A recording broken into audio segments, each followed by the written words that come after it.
ఈ టీఎఫ్ఐడిసి నిధులని గత ప్రభుత్వం మంజూరు చేస్తే తర్వాత వాటిని రద్దు చేసినామని మళ్ళీ విడుదల చేస్తామని చెప్పి కొత్త కొత్త ప్రతిపాదనలు తీసుకొని 2 సార్లు 3 సార్లు టెండర్లు పిలిచి క్యాన్సిల్ చేసి రేపో మాపో ఎన్నికల నోటిఫికేషన్ వచ్చేటువంటి సందర్భంగా అభివృద్ధి కార్యక్రమాన్ని ప్రారంభించడం అనేది ప్రభుత్వం ప్రజల పట్ల చూపిస్తున్నటువంటి అలసత్వానికి నిదర్శనం.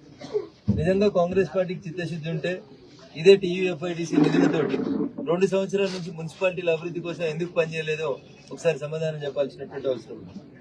అంతా పూర్తి అయింది, ఏనికెళ్ళింది తోక మిగిలింది అన్నట్టు దుబ్బాకలో ఒక ఐటీఐ భవనం మిగిలిపోయింది. దానికి 10 లక్షలు ఇస్తే ఐటీఐ భవన నిర్మాణం పూర్తి అయిపోతుంది.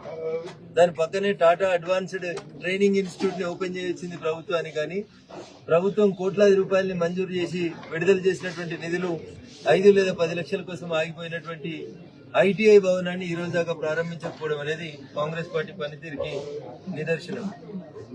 ఇట్లా ఎన్నికల ముందు వచ్చి కొబ్బరికాయలు కొడితే ఎలక్షన్లలో గెలుచుడు సంగతి దేవుడికి కానీ పార్టీ ప్రజలలో బదనామైతుంది కాంగ్రెస్ పార్టీ అనే విషయం వాళ్ళకి అర్థం కావట్లేదు. భారతీయ జనతా పార్టీ ఎవరెన్ని కథలు పడ్డా ఎవరెన్ని ఇచ్చేసినా దుబ్బాక మున్సిపాలిటీ పరిధిలో ఎగిరేది భారతీయ జనతా పార్టీ జెండా అనేటువంటి సంపూర్ణమైనటువంటి విశ్వాసం నాకుంది.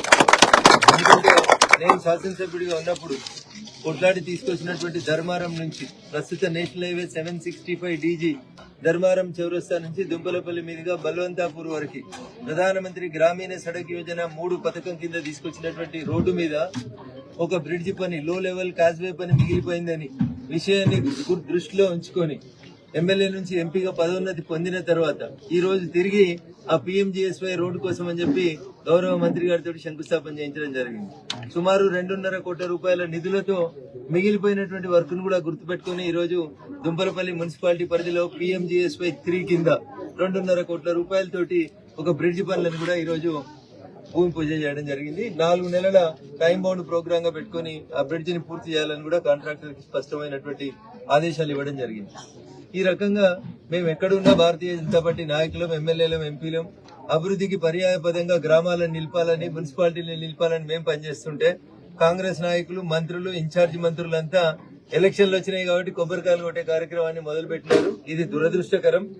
మీరు ఎన్ని చేసినా మున్సిపాలిటీ లోపల గెలిచేది భారతీయ జనతా పార్టీ అనేటువంటి ఒక స్పష్టమైనటువంటి సంకేతాన్ని ప్రజలు ఇస్తున్నారు. మీరు ఇప్పటికైనా అర్థం చేసుకోండి. మీరు ఇచ్చిన హామీలు, మీరు ఇచ్చినటువంటి మోసపూరిత వాగ్దానాలని ప్రజలు చాలా స్పష్టంగా గుర్తుపెట్టుకున్నారు. కాబట్టి భారతీయ జనతా పార్టీ ఈ ఎన్నికల్లో గెలుస్తారనే లోపల నాకు ఎట్లాంటి సందేహం లేదు. థాంక్యూ.